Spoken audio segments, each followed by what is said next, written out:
Enduro Chronicles is your ticket to one of the hardest sports out there. Dirt and mud will hit the fan as we report from the most extreme events and get up close and personal with the hardest athletes in the sport. In this first episode, we are at the season-opening Tough One event at Nantmore Quarry in Shropshire, England, and will follow one of the sport's top riders, Jarvis. If I don't win, I'm sure I'm going to still enjoy it, but second's no good to me. The beautiful and picturesque landscape of Yorkshire, England is home to the main man in hard enduro.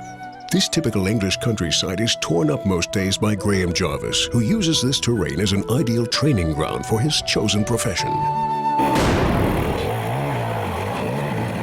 I think extreme enduros is such a varied sport. If you're classing the indoors in the extreme, it's a sort of different sort of sport, but it's a lot faster. So I think there's a few riders that are near the top and they've all got different skills.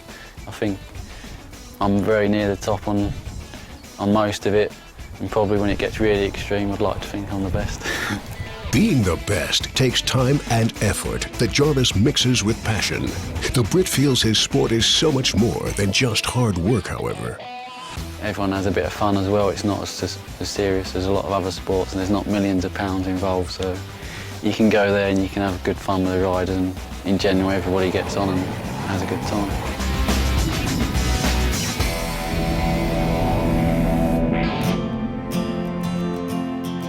In my trials days when I was younger, I was following the likes of Steve Saunders and always used to watch videos and try and learn from the new techniques, because with the trials the techniques were progressing really quick.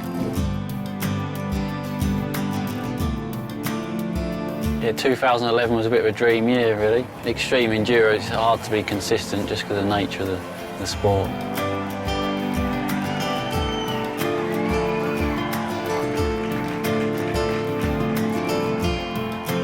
A few people expect me to win now, so there's a bit of pressure to perform, but I think there's always going to be pressure when you're trying to win. So, I mean, I've been riding professional since I left school, so it's what you sort of get used to it and you learn to cope with it. But once you're out there riding, you would tend to relax and enjoy it. Yeah, just go for it.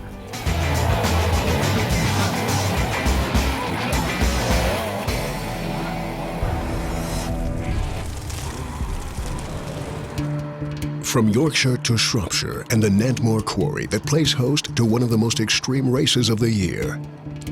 Freezing temperatures and typical English weather do their part in ensuring a challenging day's racing. Getting all prepared, I think we're ready to go now. The Tough One's a big battle. Well, the course is looking good. Riders have got the bikes in position on the start line. Okay guys, good afternoon. Pro riders only going first. Expert riders form a second line behind, please. 2.5 hour race. The checkered flag comes out at the leading rider nearest that time. And remember, you've got 50 minutes in the dark, guys.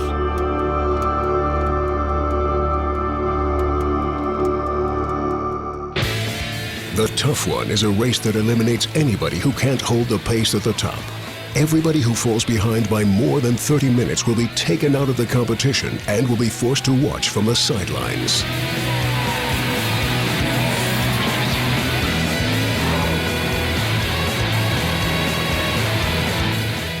Jarvis in the black jersey on the Husaberg is already in second position.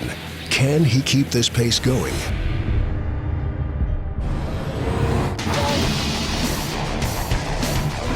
Hard enduro is a sport that is difficult to describe and even harder to understand. Why do these athletes torture themselves with dirt and pain just for glory and honor? We asked a few of them this very question. Extreme enduro is about trying to race your motorbike over some of the most technical and physically demanding terrain that there is around. Extreme enduro is something that is not only physical hard but also mental. You need to be mentally prepared to suffer a lot. It combines man-made obstacles with natural terrain, and it's a great sport. It's a heap of fun. It's really hard work as well. I think basically it's about taking an enduro bike to its absolute limit. It's basically going over stuff that will probably be most suited to a trials bike in a lot of the places. You've got to be able to put your brain aside and just say, no matter how painful this is going to be, no matter how tough this is, no matter how much I sweat, bleed, you just got to keep going. Stay tuned for a season full of spectacular races around the globe, featuring the toughest men in Enduro Chronicles.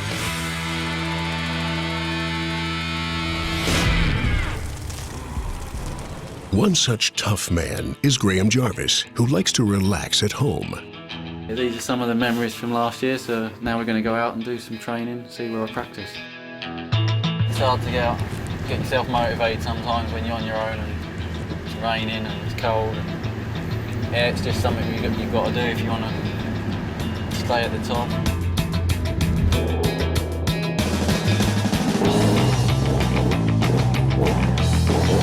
I think because the sport is so physical, you have to be fairly disciplined, so there's not too much going out and drinking, and yeah, it tends to be just a lot of riding and training. And secret location where I do most of my training. I don't want anyone else coming here.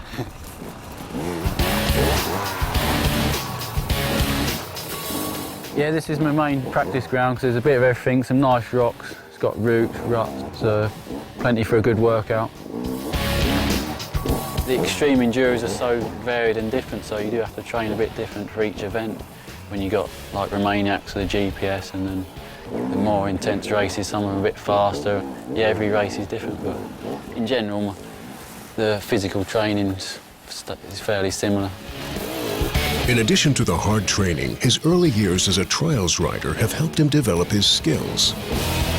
A lot of the trials riders realise that they can do quite well at the extreme enduros, and it's something different for the trials riders to do. And I guess when I get to the events, I'm just sort of concentrating on what I need to do and trying to focus on getting everything right and not making mistakes.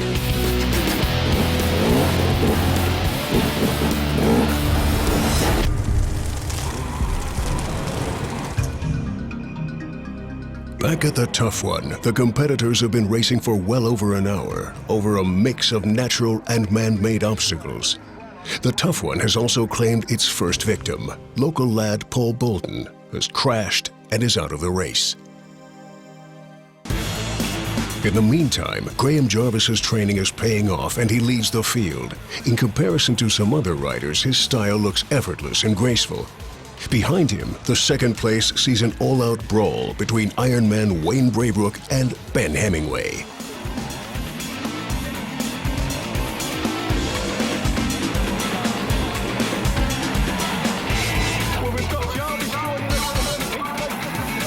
Graham Jarvis is in a class of his own.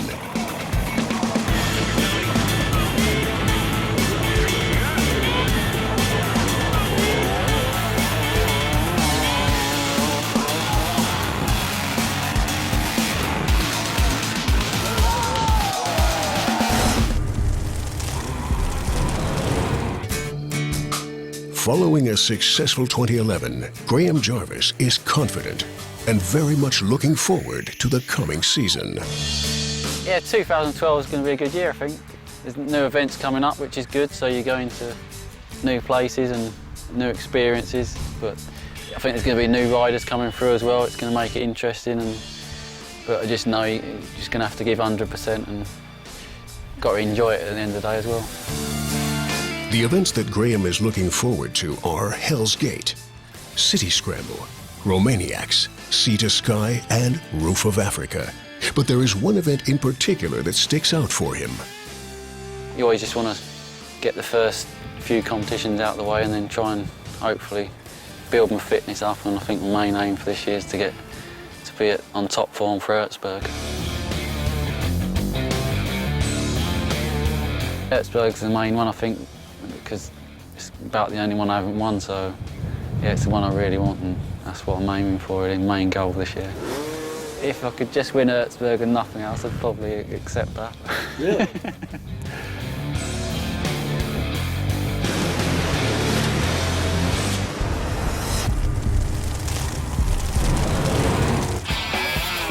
It might not be Erzberg, but the tough one is providing a stern challenge in the darkness. For most riders, there is one underlying goal: for the day to end. 2 hours of riding has taken its toll on the terrain, and it's hard to find traction.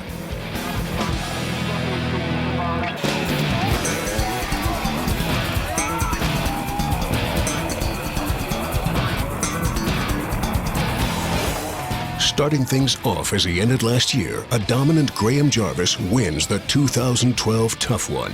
In second place, there is still the head-to-head battle between Wayne Braybrook and Ben Hemingway. Braybrook eventually comes out on top. Yeah, I was about third off the start, and then after the first lap, pulled to the front, and then didn't look back. It's an awesome feeling. It was the first time on a fluke, so good to get a second win.